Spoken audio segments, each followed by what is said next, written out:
Welcome back to the Webby and O'Neill channel, and it's the match preview, Europa League, Lyon versus Manchester United. Plenty to discuss today, so come and get involved, have your say, and we'll try and discuss some of your comments throughout today's video. Before we've come on air, me and you've been having a bit of a chat about doing this video today, talking about the game, and we're both positive. We're looking forward to it. Yeah, both positive. I am really looking forward to this. I look at the game and I think Man United, in all departments, are stronger. I think keeping possession is the key to a strong performance and getting a result. And I do believe we will get a result. And I'm going to call it now. I do believe we're going to win 2-0. I think United have got it all there. But keeping possession, that's vital. Can't give silly balls away. I think that's the only thing and my only worry of this game. I think United really, the way they keep the ball, pass the ball the last couple of games, I think it just shows. And I think they had a bit of a stroll on Sunday against City, and this is the most important game. And I think that all the players, the manager, everyone, are all geared up for this, because we are. Yeah, all eyes on the Europa League, because let's face it, it's Bilbao or bust for our season.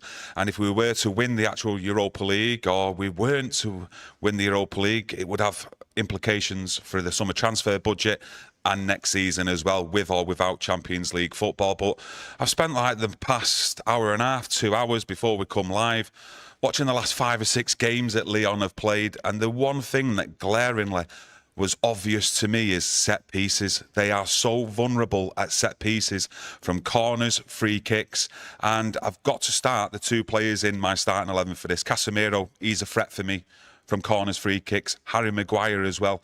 I see that as a potential point of where we can get some joy in the game, and over 2 legs as well, because when balls are put in from the wide areas, like I say, from set pieces, they flap or they just stand around. They've got some big lads in that team as well, some 6-footers, 6-foot-plus lads, but they just seem to stand around. They don't look organised when it's from set pieces. So I think if you can get the likes of Casemiro, Maguire in and around the box, I think we will get some joy and we will get chances. I really do believe that. I do believe what you're saying is correct.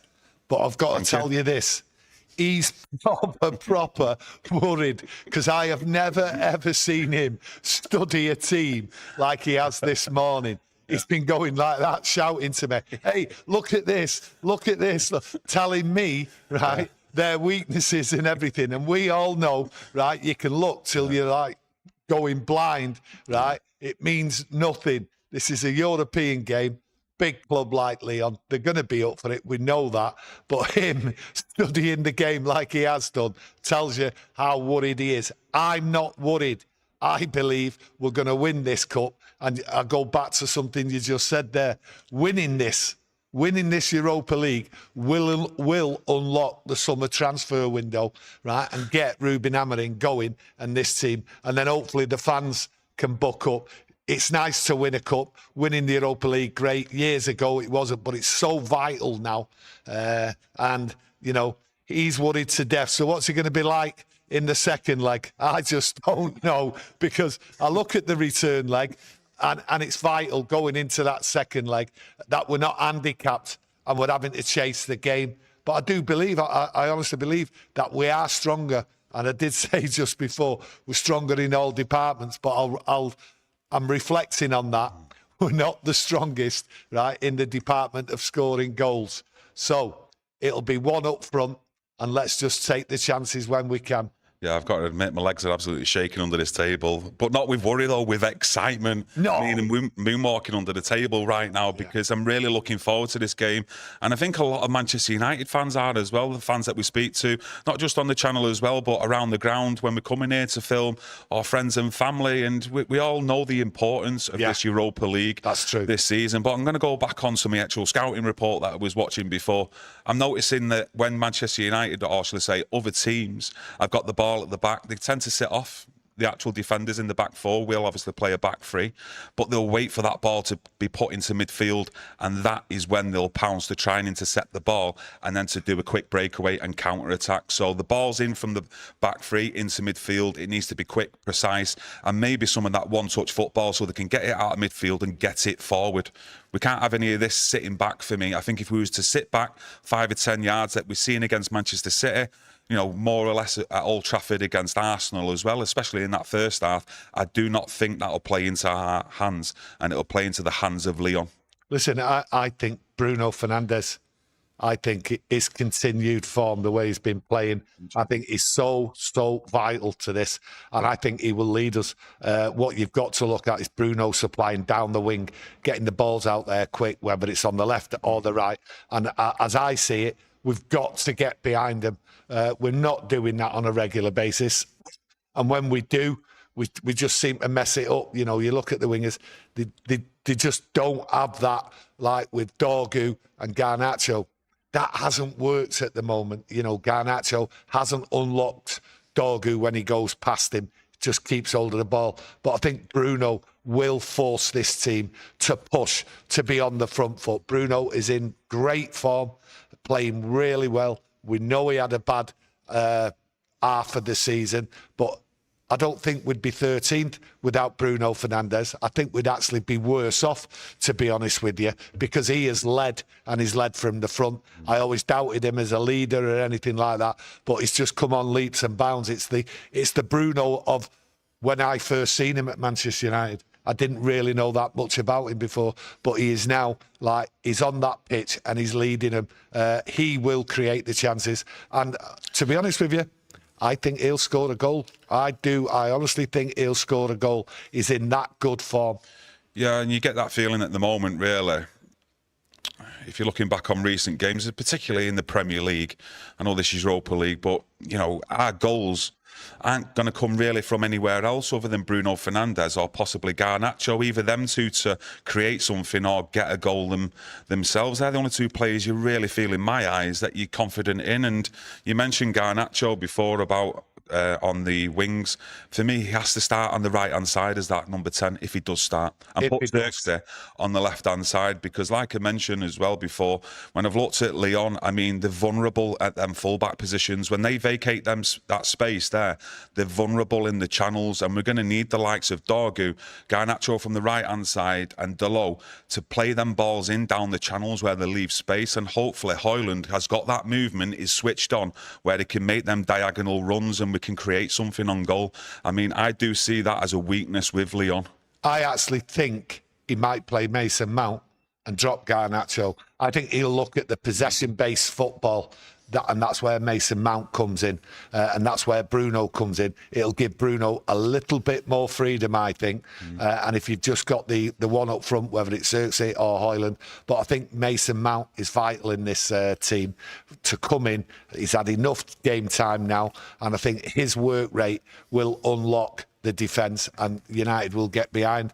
The through ball is there, but you spoke to me this morning after he'd done all his looking at Lyon on his little clips and everything, and did tell me, he told me in a strong way, we will score from free kicks or corners. That is a weakness of Lyon. What Kieron has told me, he's exposed in their weakness of their game. So I'm going with Kieron, because like I say, he studied them. He studied them really, really hard. So I have to go with him. I've actually been this close to the computer screen all morning. Yeah. So I'm going with what he says. Free kicks. Now, if you look at free kicks, you look at corners and that. Harry Maguire, for instance, he'll be on the pitch. I think he'll be in front of Delat. Yes, he's travelled. Delit.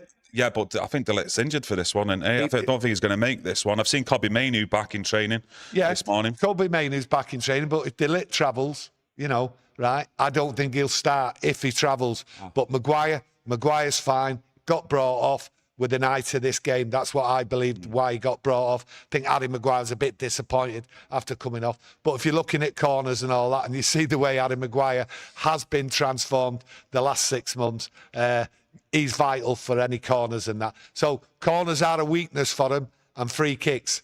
And you mentioned Casemiro. Well, Casemiro, as we know from free kicks and corners, he gets up there and he uses his head. I think he will play a pivotal part if he's there, because he will sit on the 18-yard box and then move up as the game goes along.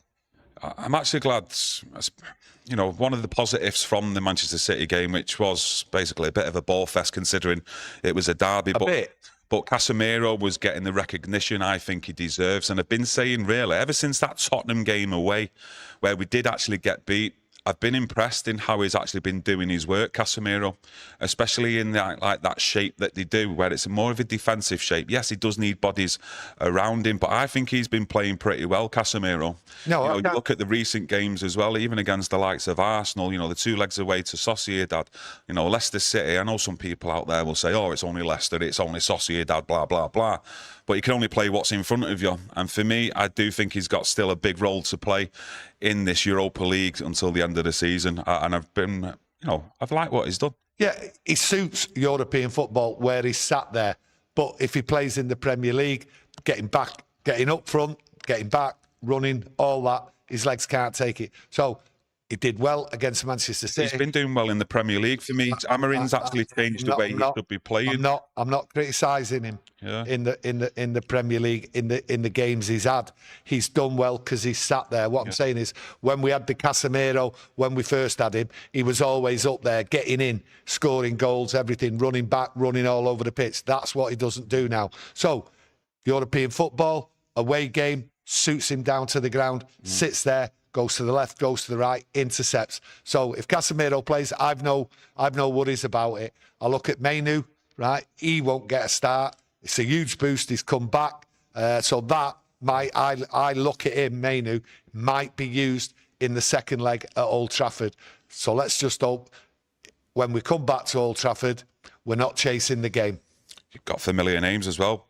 Playing for Lyon, you've got the likes of Lacazette, Nemanja Matic as well in midfield. I think I've seen the ex-Arsenal player Maitland-Niles, is it? Who's used to play for them. Danger man for them is that Ryan Shirky, who comes off the right-hand side as like a right forward, right winger.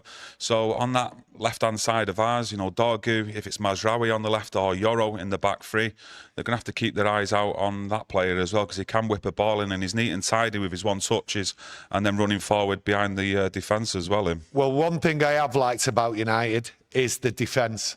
I look at Yoro and I say to myself, that kid's coming on. He's doing his tackles. I think he's done some excellent tackles. So for me, I've no worries. Lacazette, he's there, the ex-Arsenal player. He's only scored 1 in 8 goals. Yes, I like the player you've just mentioned, what comes in off the right. But then you look at Nemanja Matic, even when he was at United, I mean, he was spending that much extra time at United. He should have left a long time ago. To be honest, I don't even think they should have bought him. But he was on his last legs. He couldn't turn. He couldn't run. So that's why I'm saying Bruno Fernandes is key, because he should be able to penetrate and get behind him, get balls behind him, and then just like once he's turned, he's finished. So for me, that's why I have no worries about this game. I look at him. Is it a class team? No, it's not. And I've looked at some of them, only fleetingly, by the way, and I looked at Nemanja Matic. He has to be targeted and he has to be run ragged, because there's not much legs left in him. So what are you going with the number 10s then? Are you putting as the 2 number 10s? Mason Mount, one of them, did you say? I'm saying Mason Mount, I think, will replace Garnacho. That's what I'm looking at. So I think he will boost the team with his work rate and everything. And you only have to look at what he did against City when he come on with Xerxes. Xerxes and Mason Mount sort of gave the team impetus to try and go forward more. Wasn't a great game, we know that, but there was more in the game when they came on with 20 minutes to go. And I think that's the good thing about Mason Mount. If Xerxes gets a part in the game, I've no worries. I've no worries if he starts the game. It's a European away. Should we go out all out attack? No, we shouldn't. Let's just keep possession. And like I said at the start, that's vital. Keep possession. That is the key to a strong performance.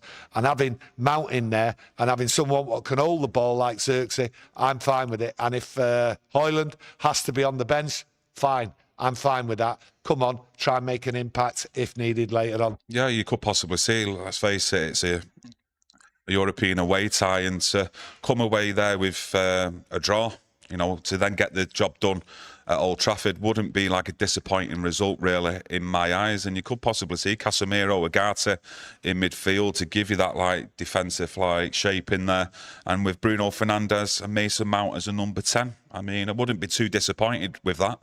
But I just do believe that in the wide areas, if we can get players in them wide areas to get balls in, I do think we will create opportunities. I really do. But, you know, if 10 is with Mount and Bruno, you've then got to put the emphasis on then the wing-backs to get forward in Dorgu and Delo to provide that width and get balls in for me. I think the emphasis really should be on taking the chances in the game, which we've been poor at. And it's a European away.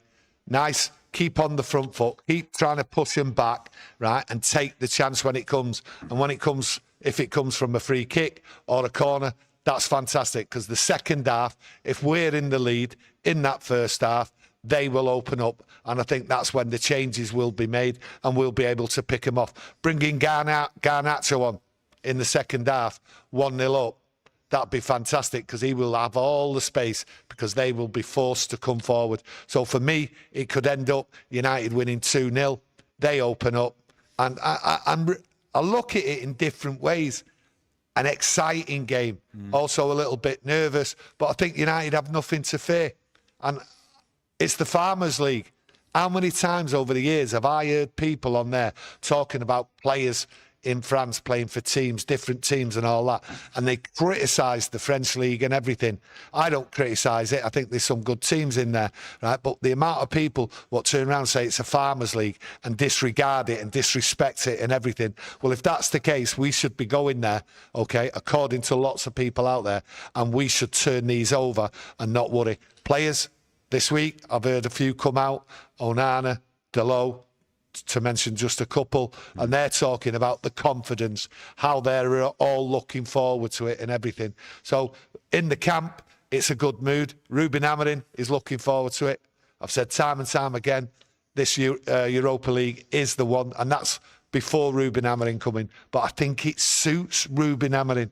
I really, really do. I think the way he's playing the football, how he gets them to play, I think it suits him. Struggling in the league, we all know that. But come the summer, things might change, get the right players in, and we'll see a different United. But in this Europa League, even under Eric Ten Hag, and I've said it before, so I'll say it again, I still think we was going to win. I still thought we was going to win this Europa League, because this squad suits it.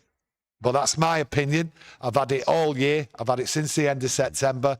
I've been slaughtered for it. So I've got my fingers crossed that everything I'm looking forward to goes right. Yeah, no, I do agree with your points about how the system is basically made for European football that Ruben Amorim actually plays. And for me, there's been a lot of criticism ever since really that weekend game against Manchester City about teams and the style of play being too robotic and not having that freedom to play. What do you make of all that?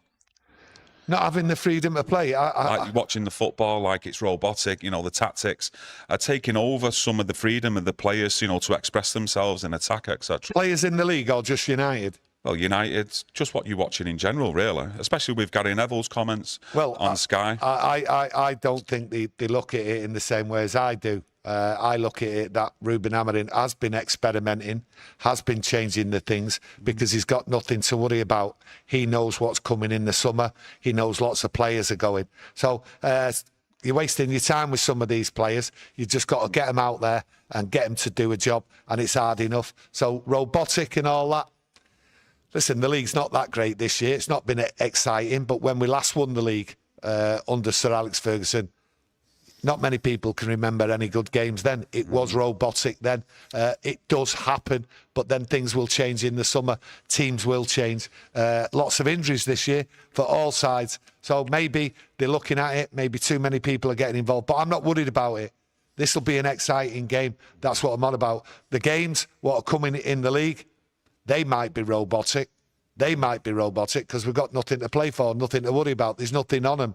So, you know, a lot of people might be throwing a right wobbler towards the end of the season when they see some of the performances coming up, because this is the one they're going to concentrate on, the one they want to avoid injuries in and stay fit, and they won't want to get injured in the league. So a good result here, come back to Old Trafford and expect the league games to be weak. That's how I see it. And I did say it a few months ago.